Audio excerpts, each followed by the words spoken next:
प्रखर को एग्जीबिशंस का, नई नई सजावटी चीजों का बहुत शौक था। एक ऐसे ही एग्जीबिशन में आज प्रखर को कई सारी चीजों में से एक बेहद ही खूबसूरत सा लकड़ी के टुकड़ों से सजा कुछ दिखाई दिया। दूर से समझ नहीं आया तो करीब जाकर देखा तो पाया कि कुछ खास नहीं, एक जिक्सॉ पजल था। लकड़ी के टुकड़ों को तराशकर बड़ी ही खूबसूरती से बनाया गया था इसे, जिसे देखते ही उस पे प्रखर का दिल आ गया। बाइक्स, गैजेट्स और ऐसी एग्जीबिशंस में से कई सारी खरीदी हुई चीजें प्रखर के पहाड़ी के ऊपर बने घर में सजी हुई थी। घर पहुंचकर प्रखर ने बॉक्स खोला, जिक्सॉ पजल के सारे टुकड़े एक एक करके टेबल पे बिखेरे और उनको सजाना शुरू कर दिया।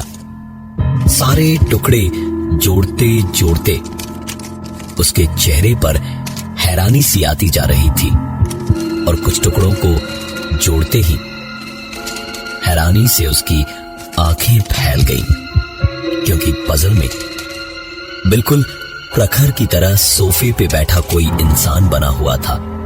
प्रखर 1 मिनट को रुका और बचे खुचे टुकड़े जोड़ने लगा और फिर से हैरानी ही उसके हाथ आई, क्योंकि पजल में भी सोफे के पीछे एक खिड़की थी और प्रखर के भी ठीक पीछे एक खिड़की थी और पजल वाली उस खिड़की पर एक औरत खड़ी थी। प्रखर तुरंत पीछे मुड़ा और खिड़की देखी। उसके बाद मुस्कुराते हुए एक राहत की सांस ली और उठकर खिड़की बंद करने गया। फर्श लकड़ी का बना हुआ था जो हर एक कदम के साथ चरमरा रहा था। प्रखर ने खिड़की के पलड़े खींचकर उसे बंद किया और वापस सोफे पे जाने को पलटा ही था जब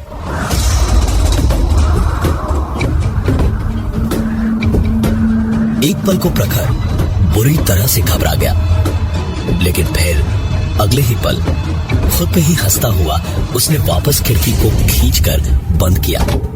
दिन भर की थकान कुछ ज्यादा ही थी आज, तो चरमराती हुई लकड़ी की सीढ़ियों पे चढ़ता हुआ ऊपर अपने कमरे में गया और नहा के लेटा तो लगभग उसे तुरंत ही नींद आ गई। नींद गहरी तो थी, लेकिन गहरी नींद में भी एक आवाज,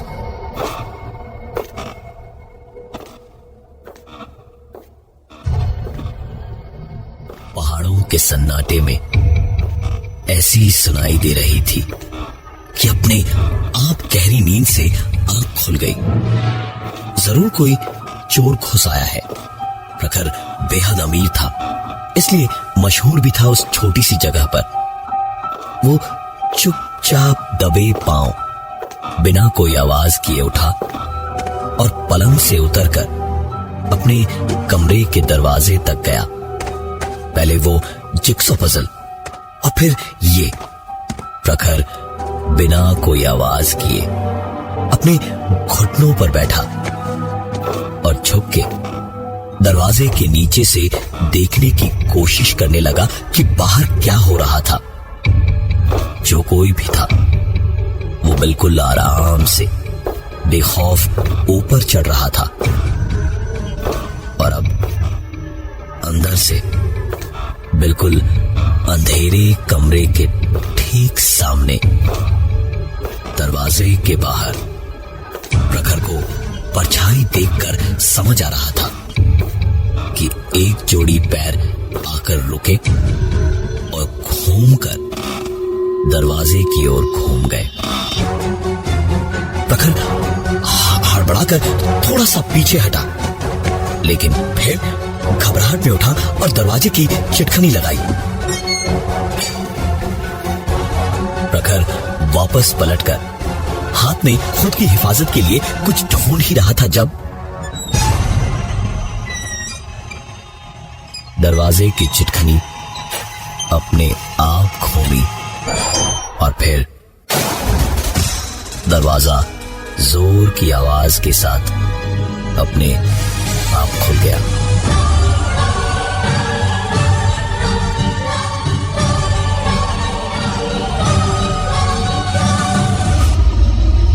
प्रखर इस वक्त इतनी बुरी तरह डरा घबराया था कि वो हिल भी नहीं पा रहा था।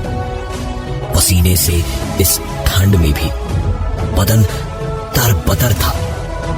प्रखर बस अंधेरे में देखने की कोशिश कर रहा था कि अगर कोई है तो किधर है, लेकिन कुछ समझ नहीं आ रहा था। और फिर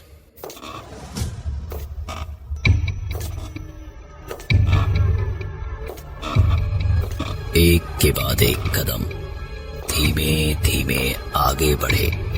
प्रखर के पूरे बदन पे जैसे इस वक्त सांप रेंग रहे थे। प्रखर ना ही हिल पा रहा था और ना ही वो पूरी ताकत लगाकर चीख पा रहा था। धड़कन भी ऐसी थी जैसे कुछ ही देर में उसका दिल सीने से फटकर बाहर निकल आता। खून नसों में उबलता हुआ गुजर रहा था और वो कदमों की आवाज उसके ठीक सामने से होती हुई दीवार तक गई और फिर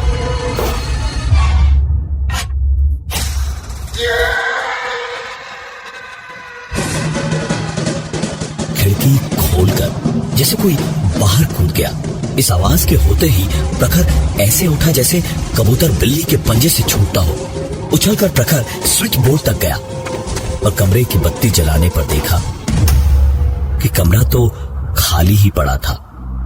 बाहर झांका तो वहां भी कोई नहीं दिखा। प्रखर की जैसे जान में जान आ गई थी।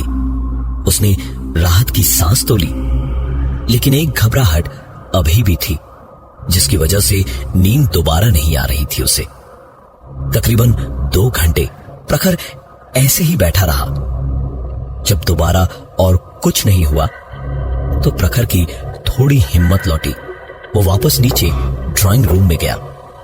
पता नहीं क्या सूझा कि उसने जिक्सॉ पजल के टुकड़े उठाए और एक प्लास्टिक बैग में उन्हें भरकर खिड़की के बाहर पूरी ताकत से फेंक दिया। पूरी रात उसकी जागते हुए ही कटी, लेकिन आराम से कटी, क्योंकि उसके बाद उस रात और कुछ भी नहीं हुआ। अगले दिन आराम से प्रखर अपने ऑफिस गया। काम धाम सब कुछ आराम से हुआ। उसे कोई दिक्कत भी नहीं हुई। हालांकि रात को हुए वाकये ने प्रखर को बुरी तरह से झकझोर रखा था। आज इसलिए काम भी जल्दी ही खत्म कर दिया उसने। कल रात की घटना के कारण घर जाने में प्रखर को थोड़ी हिचकिचाहट और घबराहट थी, लेकिन घर तो घर था। जाए तो आदमी जाए कहां। अपनी महंगी क्रूजर बाइक स्टार्ट करके प्रखर घाटी के रास्तों से होता हुआ पहाड़ी पे चढ़ने ही वाला था जब अचानक ही एक बूढ़ी औरत पता नहीं कहां से सामने से रास्ता पार करती हुई सामने आ गई। सही वक्त पे बाइक रोक दी थी तो एक हादसा होते होते रह गया। राहत भरी एक सांस लेकर बूढ़ी औरत को जाता हुआ देख प्रखर ने अपनी बाइक स्टार्ट की और पहाड़ी पर चढ़ गया। ठंडी हवाओं से प्रखर पिछली रात हुए वाकये को कुछ वक्त के लिए भूला ही था, जब एक बार फिर से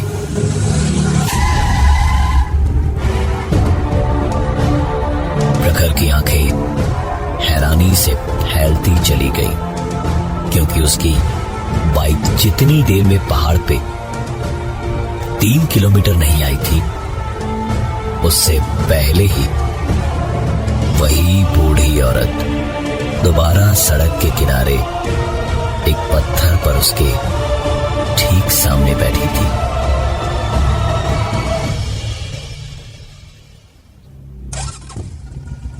प्रखर ने तुरंत ही गियर लगाया और वहां से तुरंत निकला।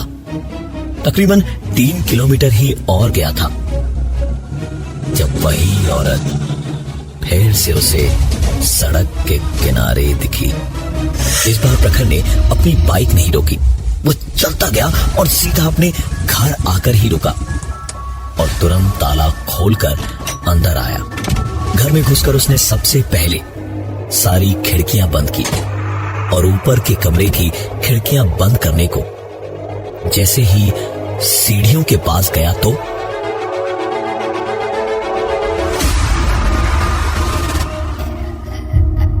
वही बूढ़ी औरत उसके सामने सीढ़ी पर ऊपर बैठी हुई थी।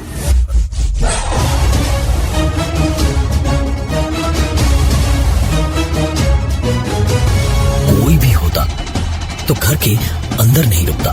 प्रखर वहीं से दौड़ा और कुछ ही कदम फेंककर सीधे खिड़की से घर के बाहर कूद गया। कुछ खरोंचे आई थी बदन पे, लेकिन सर जाकर सीधा लकड़ी के कुछ टुकड़ों से टकराया। उठकर प्रखर अपना माथा पकड़े हुए था कि उसने देखा उसका सर जिस लकड़ी के छोटे से गट्ठर से टकराया था वो वही जिगसॉ पजल था। प्रखर हैरानी से उसे देख ही रहा था जब उसके कानों में एक आवाज ने कहा,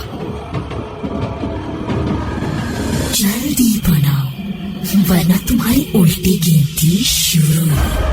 बाहर लगी स्ट्रीट लैंप की रोशनी में किसी तरह देखते देखते प्रखर ने जल्दी जल्दी वो पूरा पजल एक एक करके टुकड़े जोड़ जोड़ के पूरा किया और पूरा करते ही उसकी आंखें एक बार फिर हैरानी से फैल गईं, क्योंकि इस बार पजल को जोड़ने पर उसे झाड़ के पास बैठा एक आदमी दिखा और पीछे मकान की खिड़की पर एक औरत।